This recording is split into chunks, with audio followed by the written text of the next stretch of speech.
Hello lovelies! Tonight I'm going to be showing you around one of my very favourite retro horror titles, Castlevania on the NES. The first of a sprawling 41 game franchise, even more if you count the various ports that rock some fairly big differences.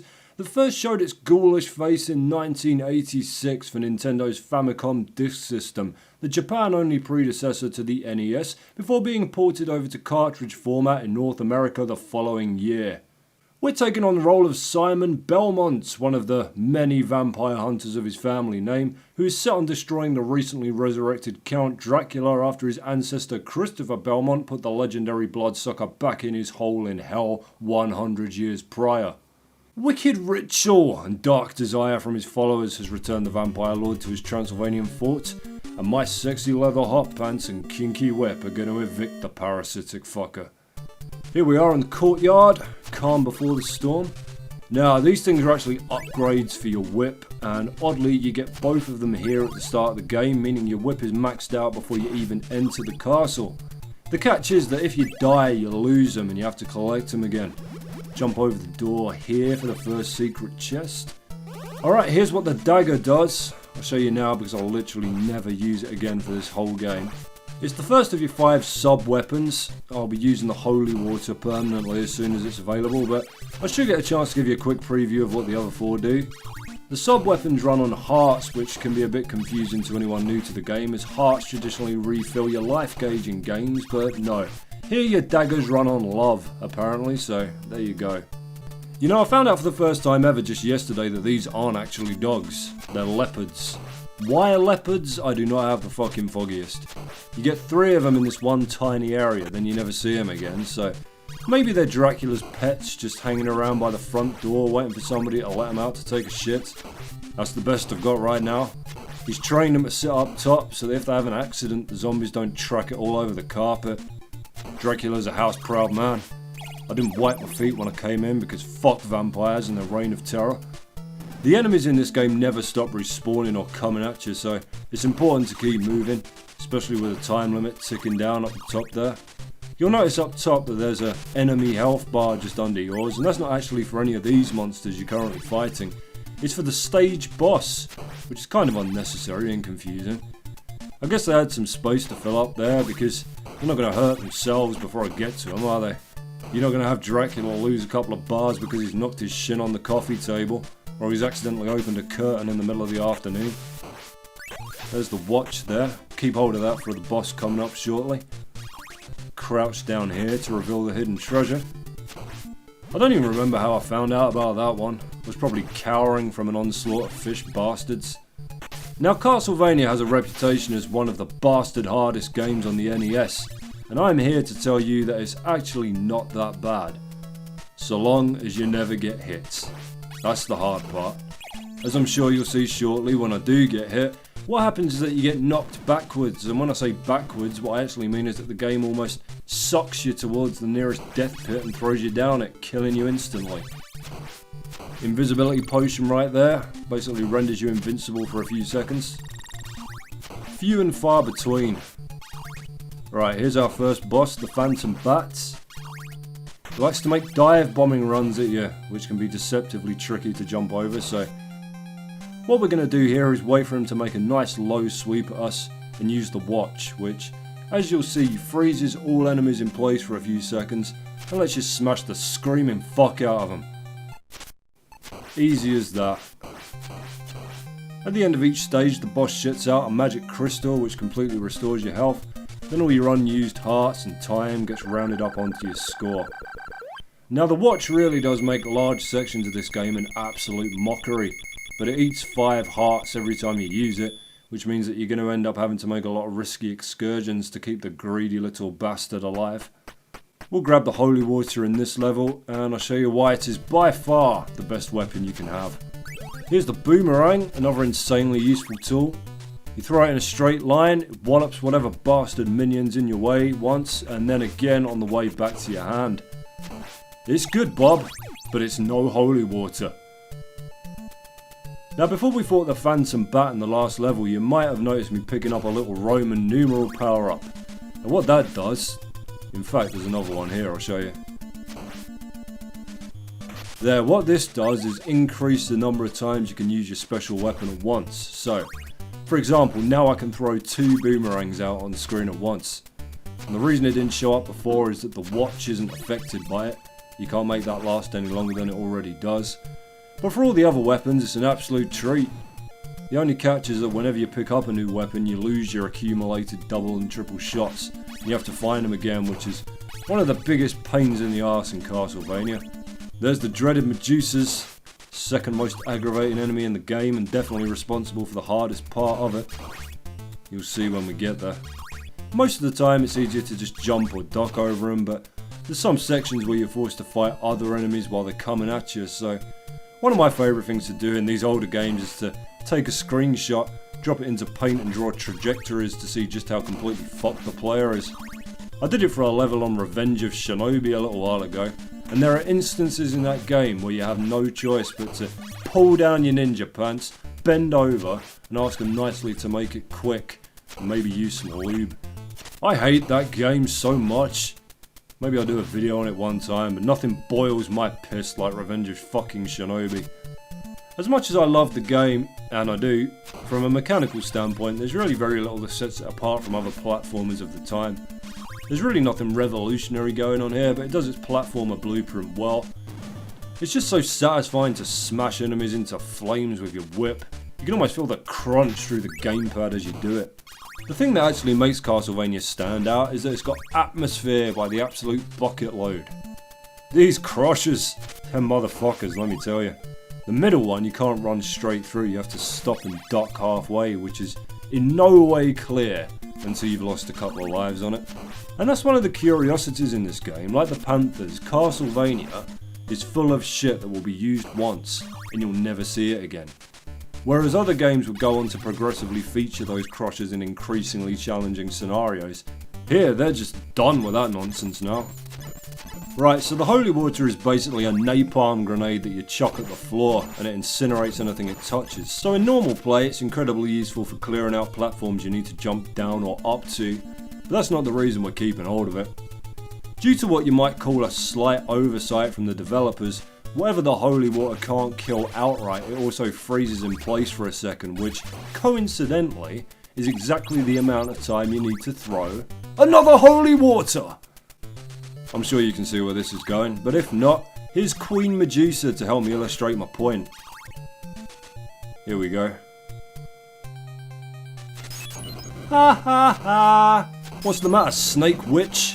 Paralysed by the searing flame of Jesus Christ? And it really is as simple as that. You can do this to every single boss, except Dracula, and even then only his first form. What an absolute travesty.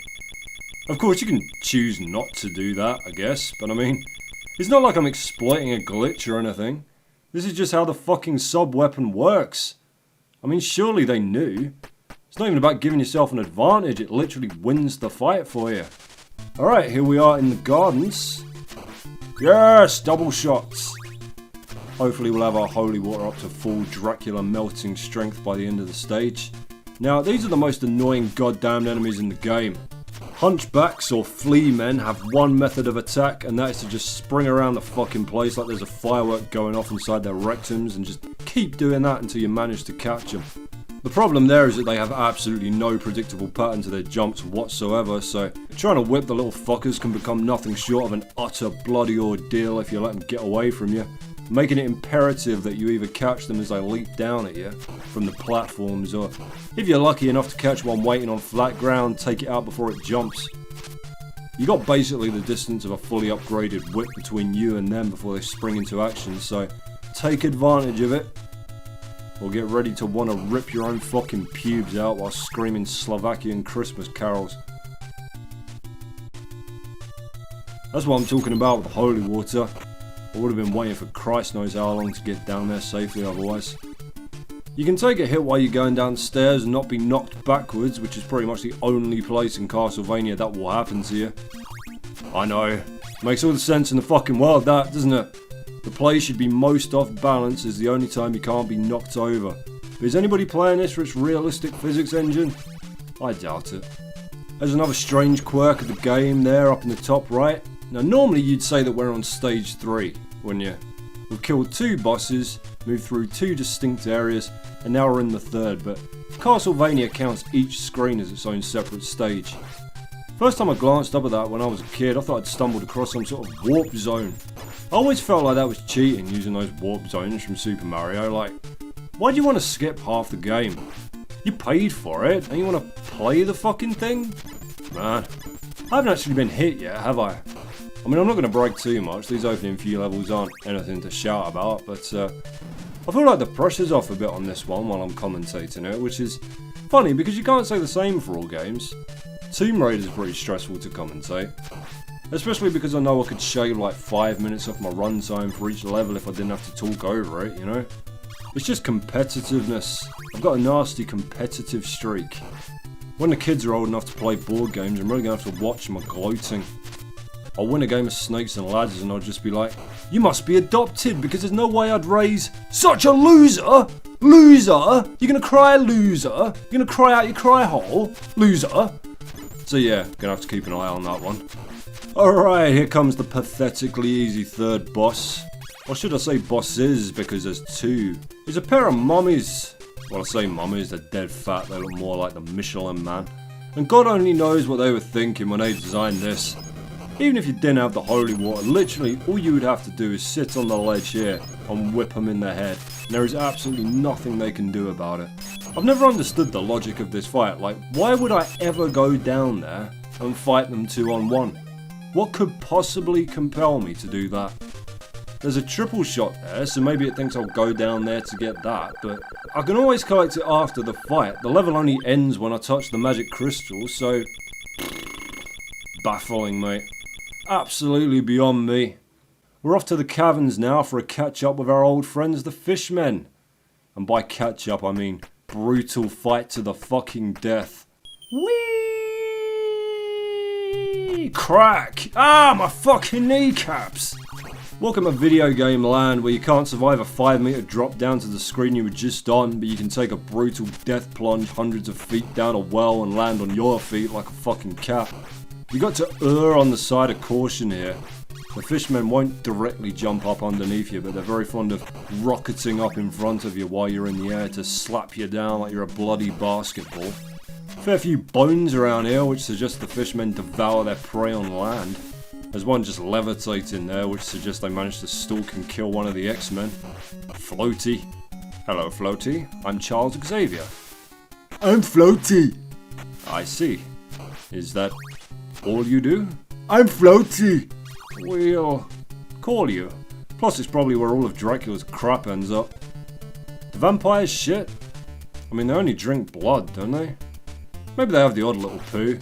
Like if a bug flies in their mouth or something. Talking of flying, the hunchbacks have made some new friends here. Eagles! Scraw! It must take every measure of willpower they have not to just eat the little bastards. Now this section's alright so long as you don't let any of them start jumping, because the knock-on effect is that while you're trying to catch one of them, the eagles just bomb you with the fuckers and you're slowly killed while your screen transforms into a mosh pit at a punk gig. So as soon as they hit the ground, whip the fucking teeth out. There's a bone dragon, no interest in fighting you, goodbye. There's another one down here where I have no choice but to fight, so don't worry, you're not missed anything. Bone dragon. The best thing you can do with these is just kind of crouch at your maximum whipping distance so you've got room to tackle the fireballs. And then they turn into money. So, there's the bone dragon, and there's the sack. To be fair, it's not called a bone dragon here, it's called a skelly dragon. I guess Konami were wise to innuendo. That's why Dracula doesn't go by his traditional name, Count Spurty Penis. Here's another wobbly boner. Can't get down there to fight it, so just give it a fucking bath with your holy water. Right, we've got the boss in the next room. This is actually a really short level. It's Frankenstein's monster and Igor, who are just a piss take. Igor is basically a hunchback that bounces around shooting fireballs while Frankie patrols the bottom of the screen. It's dead sketchy. Unless you have the holy water, then it's a joke. I'll see you later, Frankie. It's like they expect you to do the honourable thing here and fight them properly, but what the fuck? You're putting me up against a fireball throwing hunchback. You can French kiss my dump hole. Into the dungeons now, the penultimate level, and the most difficult by a long way. Think fast! Hunchbackery! There you go, the first of several filthy tricks this area has up its mangy sleeves in an attempt to sap your health before the final showdown with Dracula. You see the bone-hurling skeletons there that love to follow you over to the stairs and pelt you with femurs and ribs and the like while you're trying to climb. There's no real solid tactic for them because the bones fall so erratically. You just have to kind of press on and pray. If you had the axe, which is the only sub-weapon I haven't shown you here, nor will I because I'm not chucking away my holy water, you'd be able to do something about them, but that's the only real advantage of the axe. See, these bones are so erratic that some of them don't even come back down when they chuck them up in the air. They're not exactly little bones either, they look pretty vital to the structural integrity of the skeleton. By rights, they should chuck a couple at you and just fucking collapse. But welcome to Castlevania, where skeletons are made out of infinity bones. Woo! Watch your step here, neighbour. It's a land of fucking nightmares, so it is. The red skeletons. Alright, so, these don't actually die, per se. All you can do is kind of stun them for a few seconds so that you can get past them. You give them a slap, they go for a little lie down, and then they're back and ready for action. Kind of makes you wonder why Dracula didn't just pack his castle with them, really. In fact, why does Dracula even want a castle? I mean, surely the best tactic for somebody in his position would be to lay low and not just announce his fucking return by shitting an enormous bloody castle out of the earth. Because that's really the best way to draw in vampire hunters, isn't it? Because they will come. It's not like vampire hunters have got anything better to do. That's their job. They spend their downtime sitting around literally waiting for something like this to happen. And they are the single biggest threat to your continued wicked existence that there is. And I mean, you're Dracula. You're the fucking Dracula. You're the most legendary fucking vampire there's ever been. You're like their white whale. They all want you on their resume. They're coming to fucking get you. And to be fair, even if you manage to give Simon Belmont the elbow here tonight, there's going to be another dozen of them through the front gate by the end of the week. Those axe knights are just the biggest pain in the dick for so many reasons. First of all, they randomly drop the axe while you're fighting them, which, as we've already outlined, you really don't fucking want at this point in the game.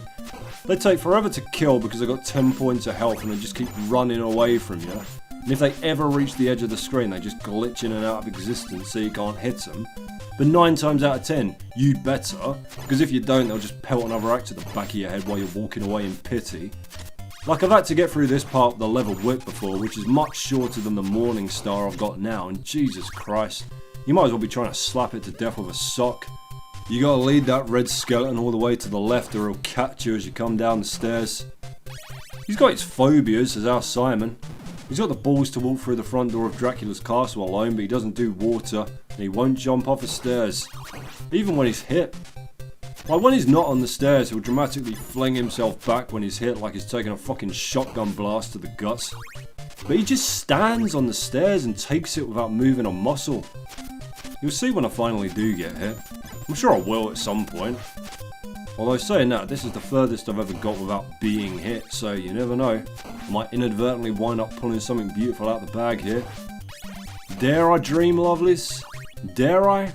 Alright, here we gotta fight Axe Knights while being besieged by Medusa heads. This is probably the hardest screen in the entire game, so let's just... Oh, fuck! No! Oh, I got hit! Oh, I don't believe that. Oh, that was really fucking stupid too. I never jumped straight in on those knights for that exact fucking reason. Oh, God almighty. Sorry, gang. That was dumb. Hardest boss in the game coming up now. The Grim Reaper. Need to concentrate on this bastard. Here we go. Ah! He's a tough one. He's a crafty motherfucker. Don't let him out of your sight, even for... What an absolute joke. And there you go. Simon's even blowing you a kiss to say sorry. Sorry I got hit, everyone. I'll do better next time. Kawaii! To be fair, if you don't insult the Grim Reaper's very presence by using the holy water, he is an utter fucker to deal with. He kind of jumps from left to right while he bombards you with tiny scythes that home in on your position. It's so difficult to keep them under control while trying to score any sort of hits on him at all. Final level, gang! It's time to take down the original Batman himself. Even though he doesn't actually transform into a bat in this, he becomes something much more disturbing. You'll see. But talking of bats, there are several here to fight on your way to the keep.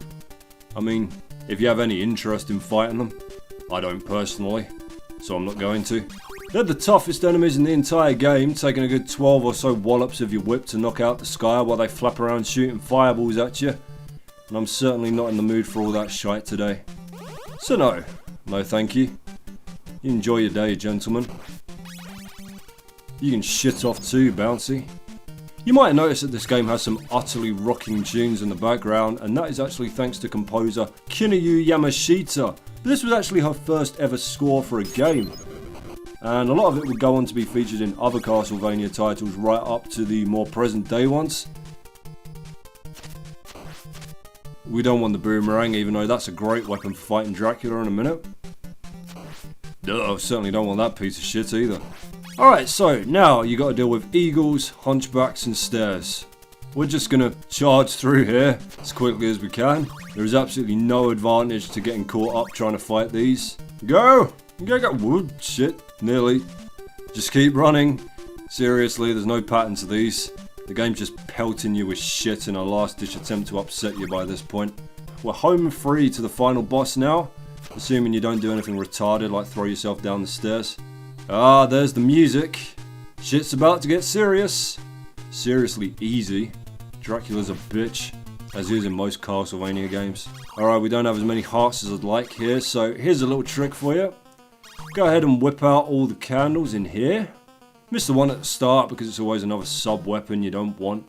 And then just head back down the stairs, come back, and all the candles will have respawned. Haha! That is a piss-poor cloud across the moon, isn't it? Doesn't even look like anything. It's just like the most last-minute cloud. Alright, that's roughly enough. Doesn't matter that much. His head just appears in the floor like he's stuck and he needs your help, but don't be fooled. It's a trap. What he'll do is just teleport around the place, opening his cape like he's trying to sell you a fake watch on a street corner, and chucking a trio of fireballs out at you. And all you gotta do is jump up and whip him in the head. I guess the hardest part of this is getting the timing down. Like, you see I can either just jump his fireballs or jump early and lead him, so he ends up uselessly blowing his own roof up. But once you got that down, it's really just kind of a patience game. Like, if you're gonna fuck up, it's probably gonna be more from boredom than anything. Or nerves. Drink's good for that, but not too much. Especially if you're an angry drunk like me. Well, I used to be. More of a huggy drunk now. If you get bored, you can pull off some stunts to insult him or impress your friends. You can whip him, then jump over the fireballs. You can whip him, then whip the fireballs. You can whip him, then crouch and whip a couple of the fireballs. Your choice, really. Either way, when you get the last hit in, you smash his damn head off his shoulders. Oh, motherfucker! And then he turns into this fucking thing.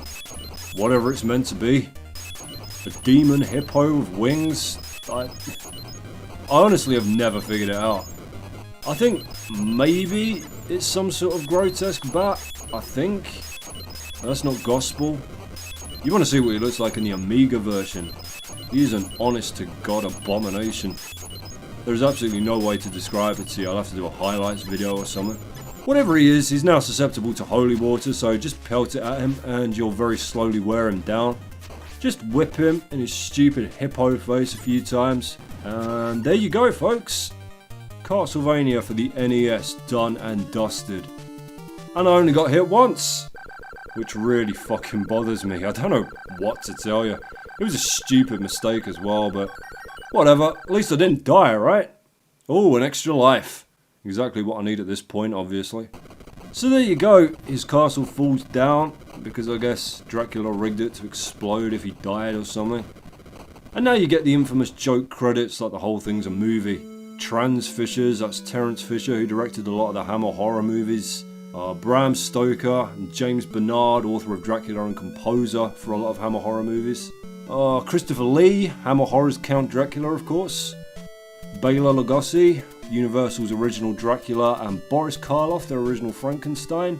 Lon Chaney Jr., Universal's second Wolfman, not the first, that was Henry Hull. Max Schreck, who was Count Orlok from Nosferatu, and Lon Chaney, god, so many. Glenn Strange, Universal's Frankenstein's monster, and Oliver Reed.